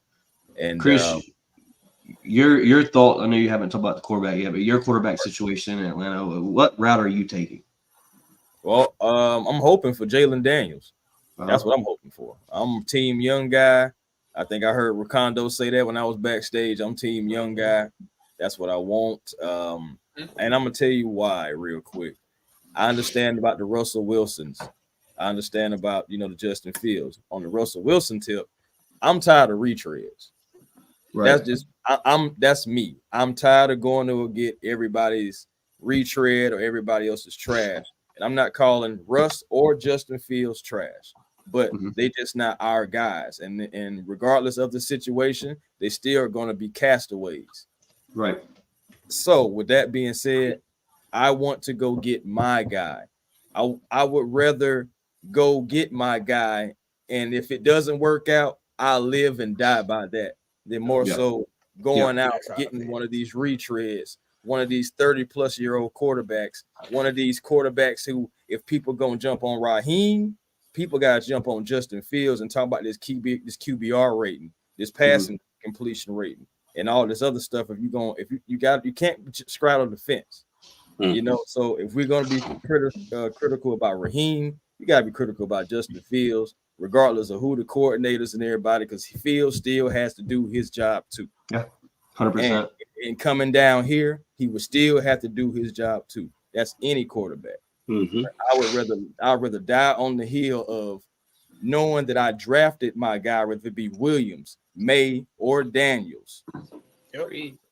That's just me. I'm team young guy. 1,000. Hey, man, I understand 100% what you're talking about. Jaden Daniels is a freaking athlete, dog. To land him like Berto and Lieutenant Dan was saying would be a dream to have another Michael Vick style quarterback in Atlanta, somebody that can roll out the pocket, still make the good throws. Man, it has been an amazing show out here with you fellas. We're at an hour and 30 minutes. It's about my time to get cut off. I want to give a shout out to each and every one of you guys that came in to talk Atlanta Falcon football with us tonight. Starting with you, Jack, let these fans know where they can find you at, and let's just rotate down the table. Oh yeah, man, Jack Spade, one time for the fan. Of course, we do a lot of the Falcons community. Of course, we do a lot with the Falcons fan base too as well. Shout out to everybody in here who's members of the Rise Up Tour too as well, man. The Rise Up Tour is taking off on whole new levels. Got over 1,200 diehard Atlanta Falcon fans in our group that travel with us on the road to all the away games. So, we put on a lot of events and everything. So shout out to everybody from the tour. But yeah, one time for the fan. Sundays and Wednesdays is our scheduled show, 8 p.m. Chase, you're on there too as well. We have Bodie, we have Kiki, our new podcaster right here, T. Will, too as well. So we're doing a lot. We're doing a lot right now when it comes to the Falcons community, man. So big shout out to everybody here on the panel. One thing I got to, let everybody know, everybody in the chat and those that's here on the panel too as well. The Falcons went into that interview a couple of weeks ago with Arthur Blank and Rich McKay, and they mentioned who's going to be, reporting to who and who's going to be doing this job. And then after they did the interviews with Jim and Bill, you heard Rich McKay will be, moving away from that position. And then you're finding out today that Steve Cannon, who's over, at the stadium, is going to be leaving soon. So Rich McKay will be filling that role. And then you heard the other day at the press conference that Terry took a lot of the coaching route for this process for Raheem. Yeah. So every day things change with the Falcons. And sometimes we don't hear about it because it's not reported to the media. They might wait till a press conference and they'll announce it. So you heard about the Bill Belichick situation today where he did not want full control and there was no contract available on the line. And a lot of rumors were spreading, during this time period. So for Falcon fans, just, keep your eyes and ears open to what you see and what you read until you finally hear it from the source, because you might hear something today that's not given a point or a fact from Arthur Blank until 2 weeks from now. So, everybody just be prepared because the season is going to be exciting. And, I'm going to be here to talk about it. So shout out to everybody, man. Rise up. Rise up, man. Appreciate you, Jack. Appreciate you, Jack. The Jack smooth Smitty, man. I greatly appreciate you coming on, brother, and bringing your crowd of people that you bring with you, dog. Let these fans know where they can find you at, and you'll definitely be back at DFU, bro. You're muted. It's muted, bro. It's muted, bro. Still muted. You're muted. My bad. Long day, man. Long day. But everybody in the chat, man, y'all go to DFU, man. Please hit that subscribe button. Chase been rocking with me for a good little while, man. I've had him on. I had him on one of my interviews, and man, he did a great job. He was nervous, but man, with the likes of John Abraham, dude, who wouldn't be? Right, he was nervous, man, but he did his thing. But y'all know where to find me, man. Smitty Sports Machine on YouTube, Fatboy Slim on Twitter. That's right next to my name on the screen. That's where I'm always at. Starting stuff and blowing up the internet, but that's what I gotta do. That's what I gotta do. Yes, sir. But y'all make sure y'all stay tuned all season long. I'm doing draft profiles, free agent targets. When free agency starts, I'm gonna give y'all break the news with that. So y'all just stay tuned because I'm almost at 10,000, man, and I thank y'all for helping me get this far. And we got some of the best fans in sports. Yes, sir. Depending on what anybody says, Falcons have some of the best fans there is, man. Yes, sir. Yes, sir. Smitty, man, it's been a freaking pleasure talking to you, dog, as it always is. Appreciate you, sir. Philip, you already, man, we'll get your shout outs here in a minute. You stuck in DFU. Chris, brother, appreciate you coming through, dog. How, it's always a great show when the content creators come in. It's just great to talk Falcon football with like minds and people that have other opinions as well. Chris, give your shout out, brother. Hey, man, I was glad to be able to catch, in the tail end, man. I was like kind of jumping in and out, trying to hear you guys and trying to get myself together. Yeah, we appreciate you always, C Money, for having me on. Yes, sir. Phil, you already know you the cooler brother. I ain't worried about it. I say you can find me A1 Forever Sports on YouTube. Also 1/3 of the 95 North Sports Machine Forever. And with Smooth Spitty, and of course my brother Berto, who got up out of here earlier. Shout out to all you fellas, man. You all do great work. Continue to do what you do and be, so your authentic selves, man. Don't let nobody tell y'all nothing different. Same for me, because I've struggled with it myself. But be y'all authentic selves. Man, y'all are wonderful. I'm glad to have, you know what I'm saying, even if I ain't met some of you in person, I'm glad to still be able to fellowship with you guys. Yes, sir. Meet you guys, you know what I'm saying? Like I said, I try to get to everybody and give everybody some love when they're on and everything too, man. You guys do great work. And you guys should be very proud of yourselves and continue to grow. 2024 growing season for each and every one of you guys, each and every one of the content creators. I really believe that. And but also on Twitter or X, you can find me A1ROC, A1 Forever, Instagram A1 Forever, and also on TikTok, the real A1 Forever, man. When I be dropping some stuff on there too. It's gonna be an exciting off season. Like Smitty said, he's gonna be doing profiles. I'll be doing profiles and videos myself. You can catch me on there anytime. And come talk some sports, man. Hey, let's talk about it. It's gonna be an exciting off season. We got y'all heard the boy A1. Y'all go check my guy out on YouTube, TikTok. He's on all platforms, man. A1 Sports, doing it big time. We appreciate you coming through, brother. Terry, my guy, first time meeting you tonight. I'm sure we're gonna have a million podcasts to go. Definitely gonna link up with you this season when it comes to the games. Yes, Terry, sir. it's been a pleasure to have you on, man. Let these people know where they can find you at, and once again, we appreciate it. Right now, I'm the newbie on One Time for the Fan. And first and foremost, guys, let me tell you something. I am so fanboying out right now. Like, Smitty, can I just say that? Is it cool? Can I say that? Okay. Yeah. Okay. First off, Smitty, I've seen your show. A1, I've seen your show. Recondo, I've seen your show. I'm in love with Chase, you guys. And I'm just here to learn, man. So, you know, hey, I want to say thank you to all of you for having me. Yes, sir. Special thank you to Jack. Jack has gone out of his way to really help me, give me some ideas, speak into me. Guys, I'm excited. I'm young. I'm raw. I've never done a podcast before. Not a real one like before. Maybe one, right? So I'm very new. I mean, I'm new, right? I'm like, new car still got that smell new, right? Yeah.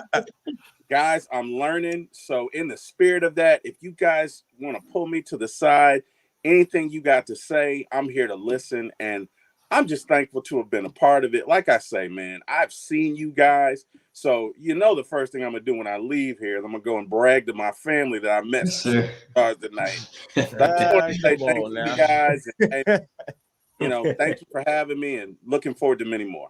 Terry, I will say, man, even if this is your first or second or third podcast, man, you do a really good job at what you do. You got good takes. And I can definitely tell you're a true Atlanta Falcon fan, especially being the brother of Eric Parker. How could you not be a Falcon fan? Yes, sir. Shout out to you, Terry. And Recondo, man, it's always a pleasure talking to you, brother.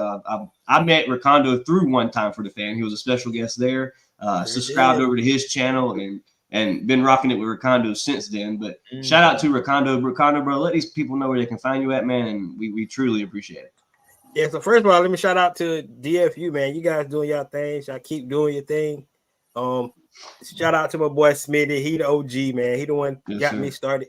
Believe it or not, this is my 4th season, but it went by so fast. So I started when the new regime started. That's when I started. And, hey, that's so what's up, though. I'm going on my 4th season here, and it's been a blast, man. And I have learned so much, you know, just listening to you guys. I've been a fan forever, right? That's why I started. When I went in there, my name was Real Falcon Fan because, you know, I just love this crowd. Yeah, I love this crowd. I really do. I mean, I love the Falcons. So, but you can find me on my podcast, you know, YouTube, Recondo Real Falcon Fan. On X, it's Recondo at Recondo K. On Instagram, same thing at Recondo K. I do shows random now because, you know, the season's over. But I'm gonna do it all, man. I got to still do the in-season review. I haven't did it on the players yet. Pretty much the topic you just talked about: who's in, who's out, who need to work on some things for next season. We're definitely gonna get into the combine. We're gonna start getting to the draft, free agency. So it's a lot of stuff we're gonna talk about. It's exciting because we got a new outlook. If you think about last season, how excited everybody was coming into the season. This season to be. It was really exciting last season. Right? Like with the cap space, we had it, and then the moves they made. Man, I had so much optimism last season. I didn't know what to think. So, but guess what? It's renewed. You know, Mm-hmm. even that awful season we had, it's renewed again. I'm excited again. Got to see the moves they make, but you know, hey, we're gonna be here all together. And I just want to say this: anytime you guys want me on, just hit me up, man. Hey, always, Ricardo. You know you're welcome here, bro. I just definitely want to throw that out. I got, honestly, for me, I got to get used to inviting people on. And I've been doing it for 4 years, but I only had Chris on one time. So, I've been on a lot of people's shows, but my personal show, I ain't really had no. I just got to figure out, like, you know, set it up, man. So that's my bad. I have never invited you guys on my show. Yeah. Man, just let you know, it's not that I don't want nobody, so I just got to do it. But anytime you guys want me on a show, I'm here, I'm for it, and I'm down to talk Falcons. So. Hey, Ricardo, man, we greatly appreciate it. We enjoyed having you on the show tonight, and I'm sure the fans did as well because we had over, like I said, over 150 live viewers tonight, and the chat was popping off pretty heavily tonight. So shout out to everybody that contributed to that. Philip, Cody, before we get out of here, man, I know we got some shout outs. Starting with you, Philip, and then head over to Cody. Shout outs for tonight. Appreciate everybody being here, everybody that's gone. Appreciate y'all also being here. You know, it's fun doing this. You know, this is probably like our fourth time having, like, third or fourth time having everybody here. I like to call it the Avengers. So it's pretty fun to have everybody here doing this. It's just something I don't really talk much when everybody's all in here because I like to hear everybody's point of view, and which is great points. And I appreciate y'all giving me y'all's thoughts and opinions. You know what I mean? And thanks everybody in the chat. We appreciate y'all, man. Y'all hit that subscribe. As always, rise up, baby. The new face of Dirty Fanatics United, Cody Keeler. For the ones that don't know it, Cody Keeler is here with us, and he is a true Atlanta Falcon fan, all the way from New Mexico to Atlanta just to purchase season tickets, man. Shout out to Cody. Glad to have you here on DFU, Cody. Your shout outs for tonight, brother. Yeah, first off, I just want to again, thank you all for bringing me on to the DFU family. This has been a blast, man. Like you said, coming all the way from New Mexico to Atlanta, don't know many people out here. As a matter of fact, I don't know anybody out here other than people I work with. So it's great to get to hang out with you guys, talk Falcon football. And I mean, man, if there was a way that I could do this 24/7, I would with you guys. I love Terry. As a new guy to the new guy, great job tonight, man. Keep it up. I would say it gets easier. Trust me. This. I think this is only the third time I've done it. It gets easier, man. But shout out to you guys for coming on. I say I appreciate it. Everybody that stayed, everybody that had to come and go. Definitely shout out to the people who watched. Thanks so much for coming and watching us. I know we had a long show, but man, I could go another 2 hours with y'all.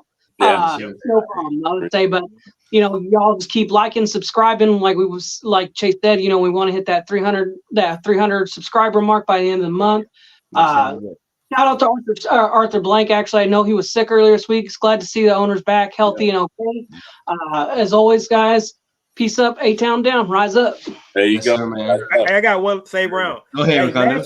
Last year, you guys had a meet and greet, and I missed it.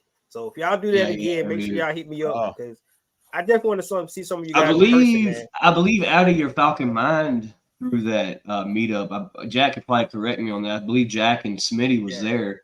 But it's definitely something we need to do as content creators. All meet up at Margaritaville, drink a couple drinks, do something. But whatever that, even if it's one time for the fan or DFU or out of your Falcon mind, if I get an invite, I'm sure to invite other Falcon content creators. But we definitely need to do something like that. My shout outs for tonight, man. Shout out to Smitty, shout out to Berto, shout out to Jack, Ricardo, Terry, Chris, Cody, Philip, everybody, Lieutenant Dan, everybody that came through tonight, man. If I left anybody out, I totally apologize. But I appreciate each and every one of y'all. Can I say this right quick? Go ahead, bro. Terry and Cody. Yes, sir. I'm always an open book, man. Reach out to me if y'all need pointers or anything, man. Yes, sir. I'm always that's a good one to follow behind there. You heard him almost at 10K. That's right. Hey, absolutely. Hey, Smitty, careful what you ask for now. Hey, man. That's all I do, man. I help people. Yes, sir. Yes, sir. Hey, thank you for the invitation. I will take you up on it. Smitty, since you're talking like that, check your inbox, man. Man, what? Man, once again, shout out to all the new subscribers. Gained a couple tonight on the live show, and I know that's thanks to you guys, and we greatly appreciate it over here at DFU.